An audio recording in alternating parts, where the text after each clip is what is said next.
What are the biggest questions facing the Buffalo Bills running back room in 2022? I'm taking a deep dive into the dynamics of the position group today on Locked On Bills.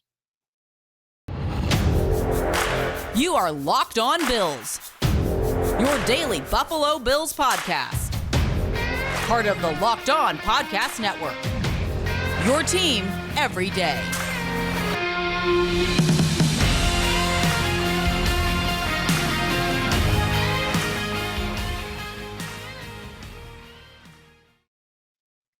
What's up, Bills Mafia? It's Joe Marino from the Draft Network, and I'm your host of Locked On Bills. Happy Friday to you, and thank you for making Locked On Bills your first listen every day, or if you are joining us on the YouTube channel, your first watch every day. Well, today on the podcast, we're going to begin our positional previews. I really hate saying that because it feels like there's so many different positional previews that you can consume out there, but I'm going to do it kind of my own way, right? I'm going to have my own spin on how I do these positional previews, and it's really going to be centered around four different pillars of conversation. We're going to first reflect on 2021. Then we're going to identify what's new in the position group and what does that tell us about the team. Then we're going to talk about the biggest questions now and in the future for the makeup of the position group.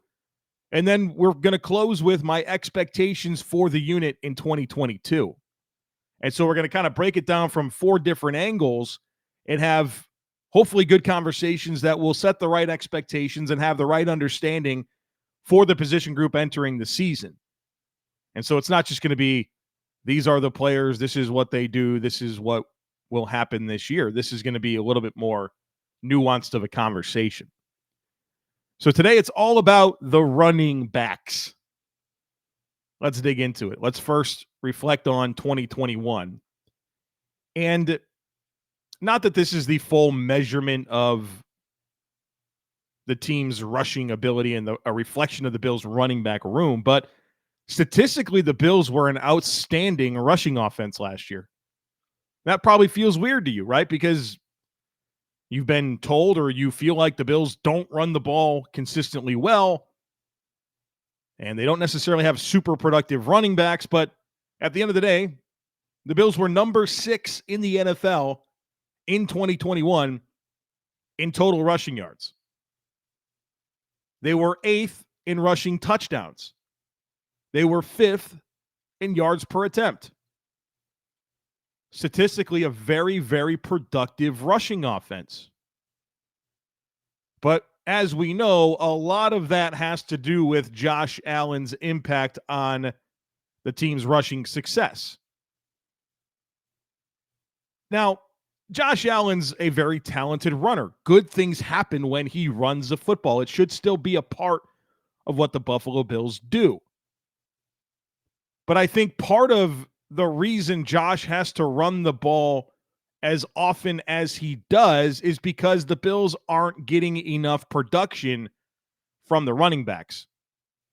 So instead of it being a cherry on top piece of the pie, it's a big part of the filling of the pie, I guess. Does that make sense? Just came up with that off the top of my head. We'll see if that's good or not. But Josh Allen had 763 rushing yards last year.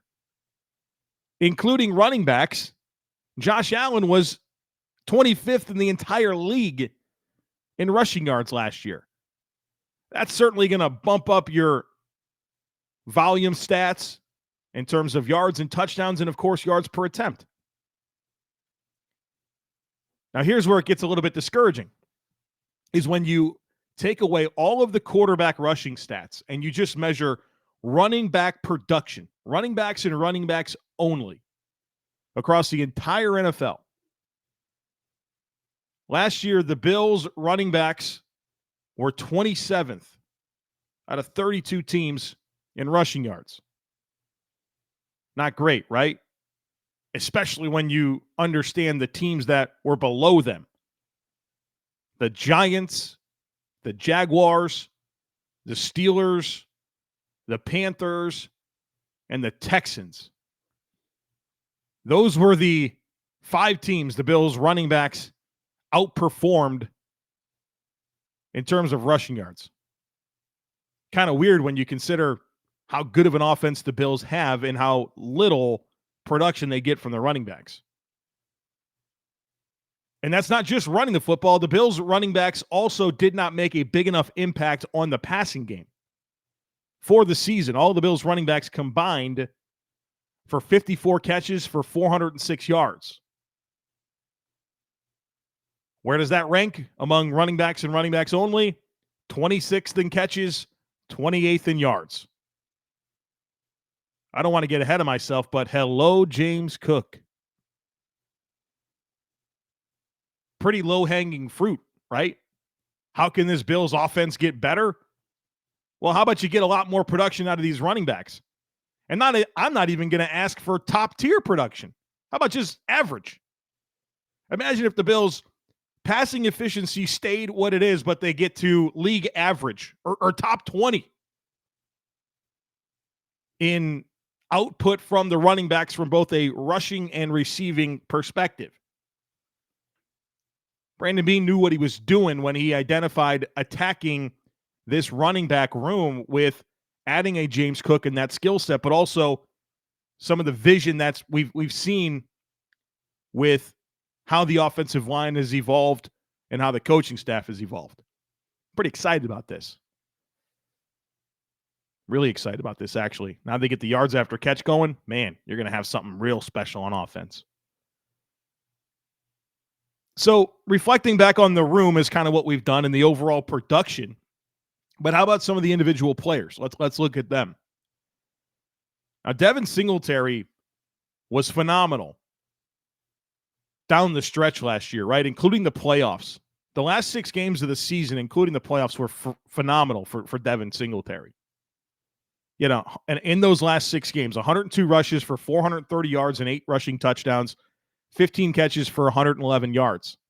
If you took that 6-game sample size and you average it out across 17 games, right, like an entire regular season, Devin Singletary would have had 289 rushes for 1,218 yards, 23 rushing touchdowns. That's probably a really inflated number, right? 8 rushing touchdowns in 6 games. That'll regress, but I'm not sure the 1,218 yards on 289 carries isn't sustainable. And then 43 receptions for 314 yards. That put Devin Singletary over 1,500 yards from scrimmage. Now, here's something that we're not remembering when it comes to Devin Singletary last year, right? We loved what happened late in the season. We loved it. It was awesome. Devin Singletary probably won some people some fantasy championships out there. But part of the reason he wasn't more effective early on was because he fumbled. The guy fumbled the ball 4 times in the first 4 games of the season. I think twice in week 1. And then he had a fumble in week 2, no fumbles in week 3, and then another fumble in week 4.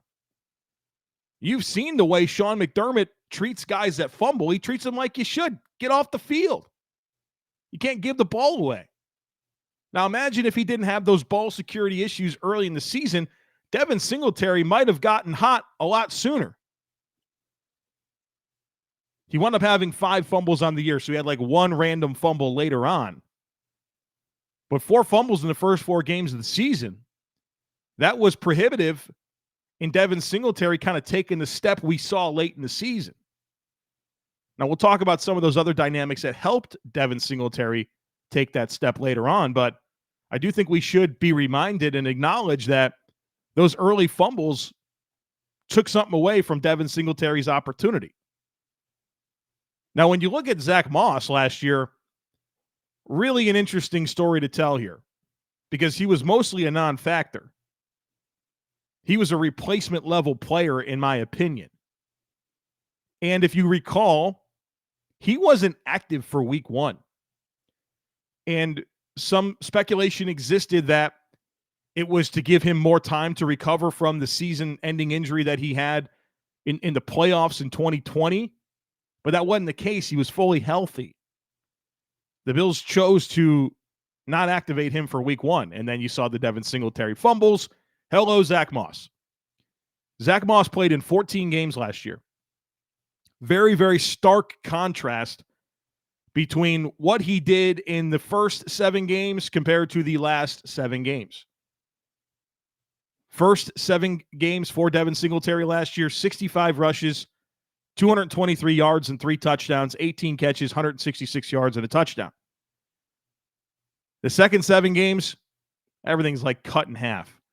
32 rushes. So 65 rushes down to 32, 223 rushing yards down to 112, 3 touchdowns down to 1, 18 catches down to 5, 166 yards receiving down to 31. So he had his big opportunity when, Devin Singletary was fumbling and before he took the big jump, and then Zack Moss just got faded out of the offense, right?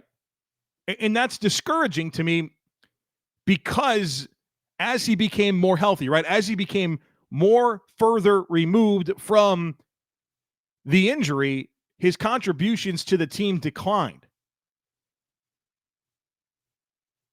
Let's talk about Matt Breida. How about a disappointment that was, right?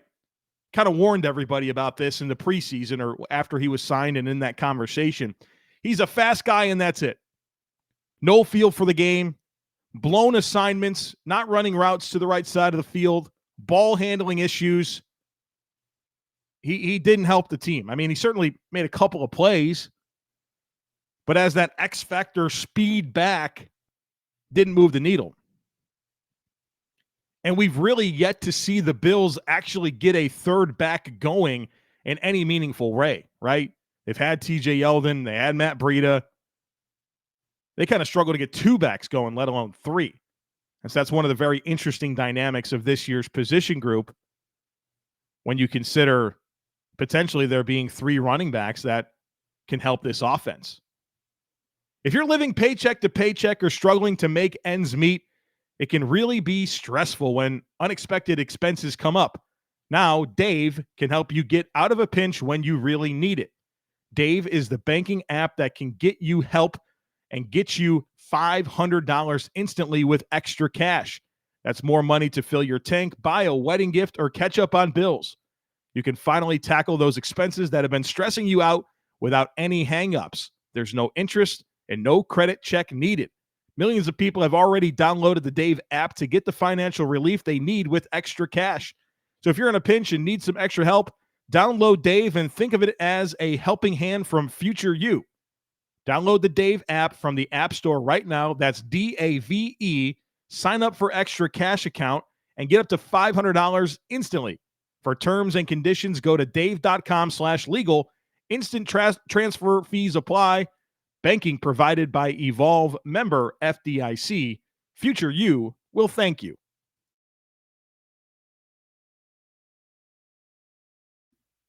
So now that we've reflected back on 2021, it's time to kind of just take a quick glance at what's new.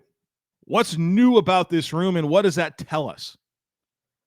Well, you went from Devin Singletary, Zack Moss, Matt Breida, and Taiwan Jones to Devin Singletary, James Cook, Zack Moss, Duke Johnson, and Taiwan Jones. Now, I would anticipate one of those players not making the roster. And the leader in the clubhouse, to me, is Duke Johnson. We'll get into that a little bit further on here, but you've basically added the most meaningful thing that you added to the room this year is James Cook, who brings speed and nuance, right? Not just speed. Speed's great, but you got to be able to play football.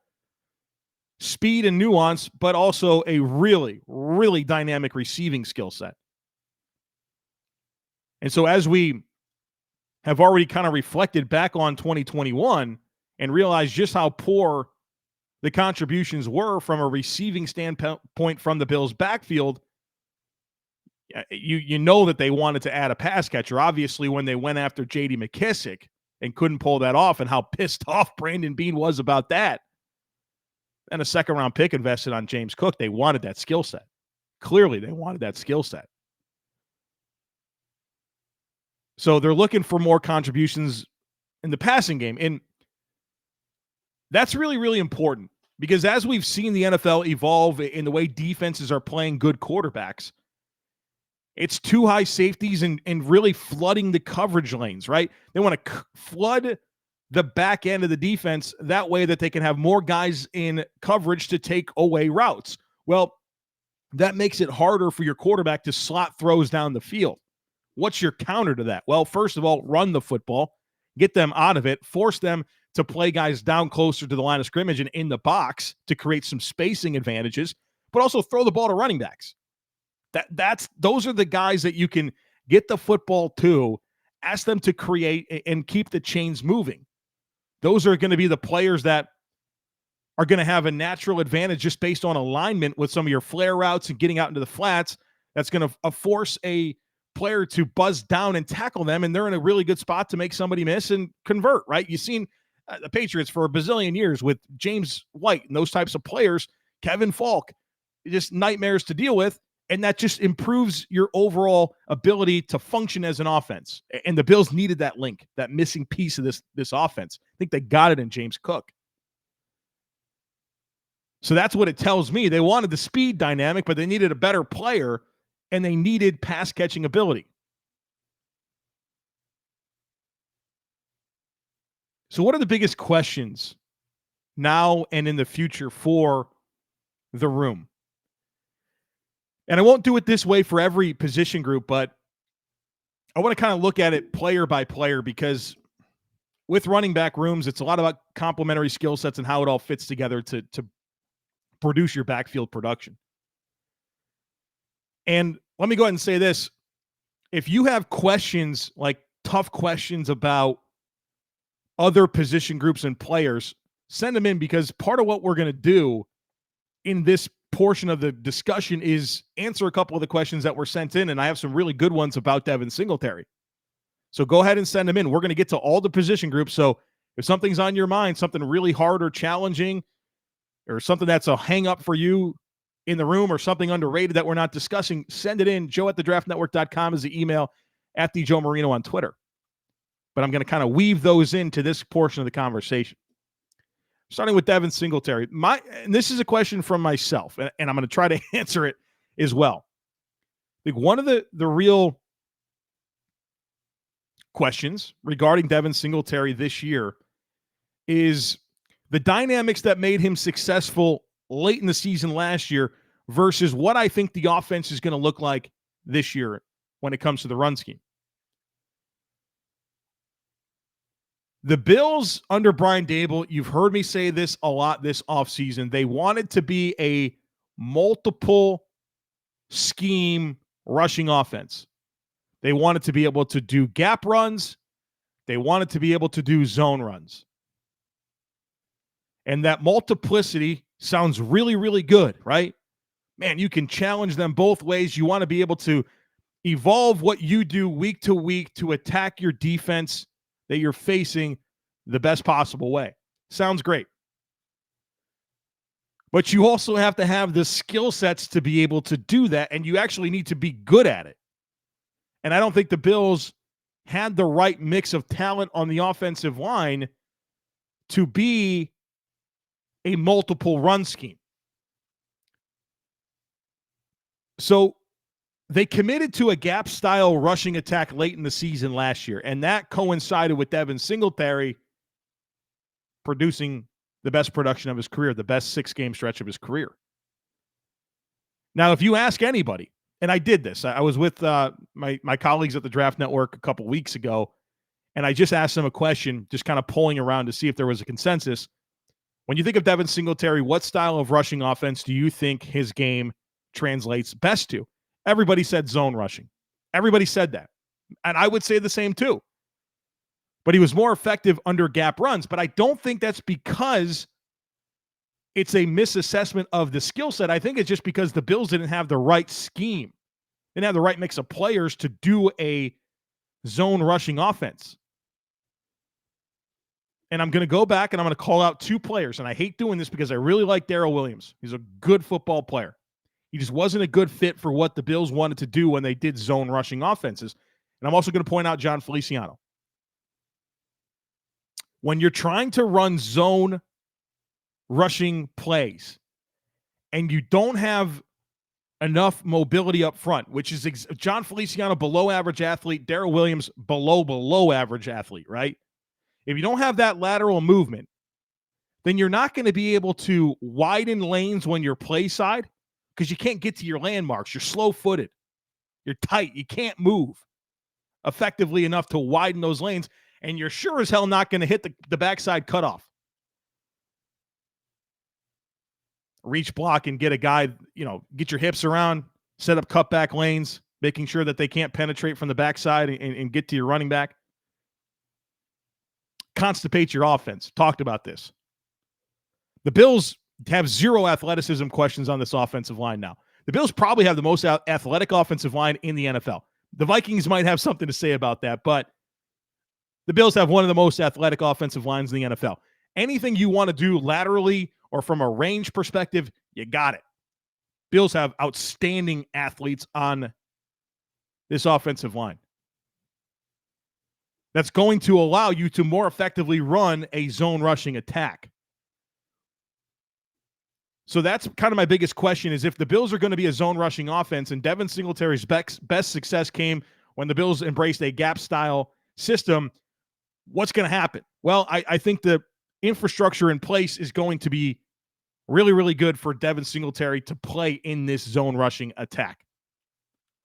So that's my big question. Christian's got a good question here about Devin Singletary and him being an expiring contract. Christian says, how do you view the Bills running back room beyond this season? Devin Singletary continues to build upon his strong finish to 2021 and finishes this season as a borderline top 10 back. Will the team move on from him? He has a cap hit of around $2.8 million this season. Would you or would he re-sign for 2 years, $12.6 million like Chase Edmonds did with Miami, which is the 14th highest average annual value, or 3 years, $21 million, which is what James Conner with Arizona signed for as a 10th highest average annual value? Or are you comfortable with a potential Zack Moss and James Cook show next year if we don't make any significant additions? As much as I have a soft spot for Singletary and want him on the team, it seems he may be out after the year unless he takes a very team-friendly deal. Yeah, Christian, I think you've presented this in a good way. The three contracts. So let's assume Devin Singletary has a pretty good year that's somewhat in line with last season. I think the three contracts that you point to as your foundation for the conversation, it's Kenyon Drake with the Raiders, signed 2 years, $11 million.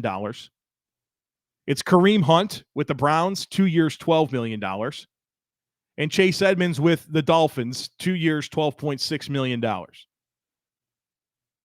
So I would expect something $5-6 million on probably a 2-year deal is what Devin Singletary will get, whether that's from the Bills or somebody else. So I think those are the contracts that we use as the foundation. I'm not paying Devin Singletary that. And that's not because I don't like Devin Singletary. It's just I don't really believe in committing that type of capital in a running back. I really don't believe in paying running back second contracts at all, unless you're like a niche player, like a Jamal Williams, 2 years, $6 million. You know you're going to get plus special teams ability, really good pass blocking and short yardage skills. Like, okay, pay those players a very modest $2.5, $3 million. But I would just keep investing day 2 picks on running backs and keep churning them and maintain control as long as it makes sense. But, with the Bills next year, I don't know. I'm not committing that type of cap space to a running back. That's $5-6 million. That's what I want to commit to the entire room. So, see what you have in James Cook this year. See what you have in Zack Moss, but probably let Devin Singletary walk and draft another player on day 2 next year to complement Cook and Moss. That's what I would do. Use that other money to get a backup quarterback or more depth on the O-line or to extend somebody or sweeten the pot for Jordan Poyer. I'd rather do that with that money than give it to Devin Singletary. I just don't believe in paying running backs. There's no good success stories out there. So maybe you think I'm a hard person when it comes to running backs, but you tell me. Go study the league and tell me what running back deals out there make sense. They don't. Next one comes from Jerry. This kind of goes hand in hand with, if Devin Singletary goes. Jerry says, with the way the Bills handle the running back position, I don't see them re-signing Devin Singletary after this year. Do you have any early analysis on Sean Tucker from Syracuse? Could he be a good pick for a replacement for Devin Singletary? I figured there'd be some listeners out there that were Syracuse fans that would want me to talk about Sean Tucker, their running back. They're really, really good running back. I mean, I think he just had the most productive season in history for Syracuse, and they've had some good backs come through. Sean Tucker's a really intriguing football player. I think he's in that day 2 conversation. He's explosive. He's got good size. He's like 5'10", 210, something like that, 215. He's not a small back, but he's got blazing speed. Love the speed. He's going to win a lot of foot races, and that makes him really dynamic. The questions that I have with Sean Tucker are passing downs, right? I think he's got a long, long ways to go in pass protection. That was not a strength of his game. I don't think he processed well, and I don't think his blocking technique is very good, and I want to see him be a little bit more eager to help on pass pro. That's going to be something he's going to have to evolve on. I want to see him be more of a factor throwing the football to him. Now, you would think based on his skill set that he would be a very good pass catcher, and maybe he is, but he hasn't been given that opportunity at Syracuse. And then the last thing I'll say about Sean Tucker, I don't think this is a Matt Breida, like 1-for-1, but I do want to see him become a more nuanced runner, right? It's not just get the ball and run as fast as you can, right? There's just more to it. You have to be able to press holes, manipulate the second level, set up cutback lanes. I don't think he does a whole lot of that. I think he's a get the ball and go, right? There's a patience, there's a vision, there's a decision-making component of rushing the football that I think he's going to have to embrace to allow himself to be a good pro. I think what he does right now is good for Syracuse, but he's going to have to evolve his game a little bit at the next level. And you really see that in open space. A guy like him, with all the twitch and speed in the world, his plan to make guys miss is just simply to outrun them. Well, that's mitigated at the next level when guys are faster. I want to see more of a plan with the ball in his hands in open space, more twitch, more dynamic cuts, more setting up tacklers. So I see the package. I'm intrigued by the package, but there's another step for him to take. But I think he's kind of on that trajectory to be a day 2 pick and a player I'd be really interested in, because I think he gives you more power. Well, he's got a different body build. He gives you a good amount of power, tons of speed, and has more of a projection as a complete player than you would get from a Devin Singletary. And so him with James Cook and Zack Moss, that intrigues me quite a bit. Speaking of Zack Moss, let's talk about him here for just a moment, because he's the next player here that we're going to kind of answer some tough questions about or examine some tough questions about. I think with Moss, it really comes down to what is there left to salvage. Now, he's only been in the league for 2 years, and there's been injuries both years, right? I recognize that. And I recognize that the same stuff that I talked about that I think is going to make Devin Singletary more successful when it comes to the scheme and the composition of the offensive line, it applies to Zack Moss, right? I agree with that. But the question for me is, what opportunity is going to be there for him? If he's the third back, where does the opportunity come from? The Bills really haven't gotten a third running back going. I think James Cook is going to eat some market share up here. And this is going to be a pass-centric offense. So if you're RB3 in a pass-centric offense, what opportunity are you going to have to really showcase your ability? I think the biggest thing for Zack Moss is he's got to profile well as a player that succeeds in short yardage. And that's what he has to be able to do for the Bills. And I think if he can take short yardage carries off of Josh Allen, that would be huge. Now, here's the problem. I'm not trying to be sarcastic, but Zack Moss hasn't been a good short yardage back in the NFL. He just has not been. So I don't really have a whole lot to go off of in terms of what he's done in the league that suggests to me that he's going to be a good short yardage back. Now, does he have the skill set to be a good short yardage back in terms of a dense frame, 220 plus pounds, wants to be physical? All of that's there, but he's got to have a better feel for attacking the line of scrimmage. He's got to have better vision. He's got to have better decision making. So you can have the requisite physical skill, but the technical skill has to be there as well. We haven't seen that yet from Zack Moss. And here's probably the bigger question. That sounds great. Okay, let's live in a world where he becomes a very good short yardage back for the Bills. Well, if you're an RB3, you got to play special teams if you're going to dress. Your RB3 has to play special teams if they're going to dress. Folks, Zack Moss hadn't played a down of special teams yet in the NFL. Questions here, right?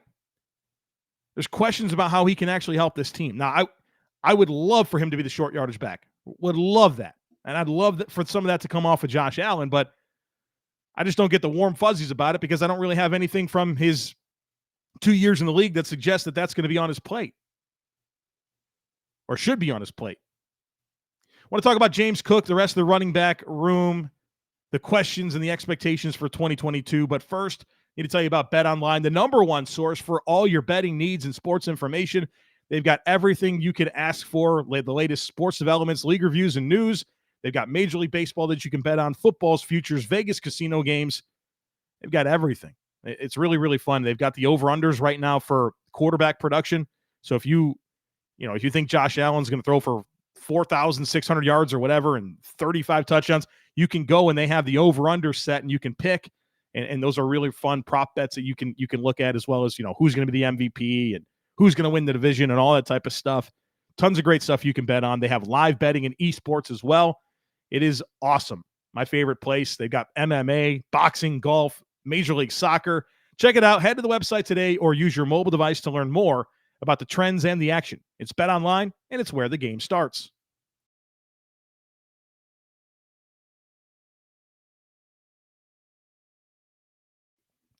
All right, so let's talk a little bit about James Cook and some of the questions that I have with him entering this season. And really, as a rookie, a second-round pick, it's what is the curve? What's going to be the curve here?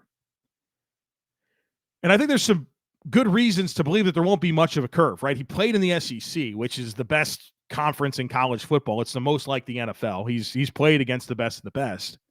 And his brother's Dalvin Cook. He's been in the league, one of the best backs in the NFL. So you feel like the dynamics in place that would reduce that curve are absolutely in place. And it feels like he should be ready to go right away. So that's a question, but one I feel good about. Next is just how much of a between the tackles workload can he command? And I think it's important that he does command a between the tackles workload. Now you look at his frame and it doesn't suggest well to being a downhill runner. It's kind of a tall, narrow build. Look at his legs. I mean, he's very thin in his lower half. So if he's just an outside runner and a pass catcher, I worry a little bit about that because it's such a specific role. If he's just an outside runner and a pass catcher, that takes away from his effectiveness due to the predictable nature of his role. I think he's going to need to showcase that he can function between the tackles and in pass protection. If every time James Cook steps on the field, they either throw the ball to him or they run the ball outside, well, the defense says thank you very much. I think he's got to show a more well-rounded skill set. There's reason to believe that he can, and I don't think his bread and butter is ever going to be pass pro and running between the tackles, but he's got to have a pulse. He's got to have a pulse, or else he's just going to be too predictable, and that's going to take away from his effectiveness and what he can do. The other three backs the Bills have on the roster entering camp, Duke Johnson, who's been a pretty good player in the NFL, but I felt like the NFL kind of moved on from Duke Johnson last year after he wasn't really on a team. Dolphins became very, very desperate for a running back. They signed him. He had a nice little 4-game stretch, and the Bills brought him to be part of their team. But, him being just sitting on the street for so long last year was not a good indicator. I think he's good depth, but I think he's going to have to be decisively better than Zack Moss to be on this roster. Maybe he's a practice squad guy. You'd love to have Duke Johnson on your practice squad. Taiwan Jones, big-time leader for the football team, big-time special teamer, gunner, jammer. You know what he is. I mean, you hardly even think of him as a running back, but you had to classify these guys somehow more of a special teams player. I would fully expect him to make the roster. And then Raheem Blackshear, UDFA out of Virginia Tech. I mean, small, not explosive. Yeah, I just don't see the path for him unless he's this really good return guy, but I'm not sure that's going to happen. I think he's a camp body that you're going to see playing in the fourth quarter of the preseason games, trying to get out of those games. So what are my expectations for the Bills running backs in 2022? 3 words for you. Be more productive. There's a low bar to clear, right? We talked about this. Bills running backs last year, 27th in rushing yards in the NFL. Only teams behind them, the Giants, Jaguars, Steelers, Panthers, and Texans. It's embarrassing. And make a bigger impact in the passing game. 54 catches, 406 yards, 26th in catches, 28th in yards for running backs in the NFL last year. Be more productive. Now, the ingredients are in place for them to be more productive. Obviously, you have a really good passing offense, which is going to lead to favorable boxes for you to run the football against. Like, that's going to be there. But also, like I've talked about, I think the vision for this rushing attack is going to be much more clearly defined, and you have the skill sets to do it on your offensive line with a lot of really good coaching influence when you consider Joe Brady, Mike Shula, and especially Aaron Cromer. So be more productive. And then I guess this kind of goes hand in hand, just kind of the second thing I have written down, is take something off of Josh Allen. That's the most meaningful thing that this group can do, is take something off of Josh Allen. We always talk about this team is Josh Allen is the straw that stirs the drink. And of course he is, right? He's the quarterback, but that straw is real big. It's bigger than any straw in the NFL, right? I think no team asks their quarterback to do more than the Buffalo Bills do with Josh Allen. So whether it's Zack Moss being able to take the short yardage work, or James Cook really emerging as a pass catcher,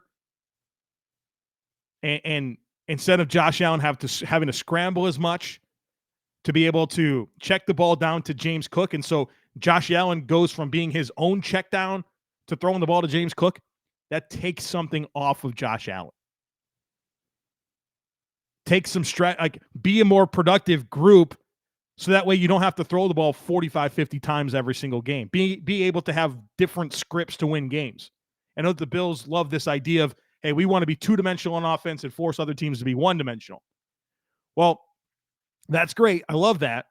But there's been issues late in games kind of closing things out where you need to be able to rely on your backs to be able to grind out and get out of games, and they stall out. Now, there's been a few nice instances of it working, but not with the level of consistency that we're going to want for a team that we expect to have leads in the fourth quarter. And, of course, the whole dynamic of, you can have some weather, right, in Buffalo, late in the season, cold, all that type of stuff. You want to see this group become more reliable and more productive.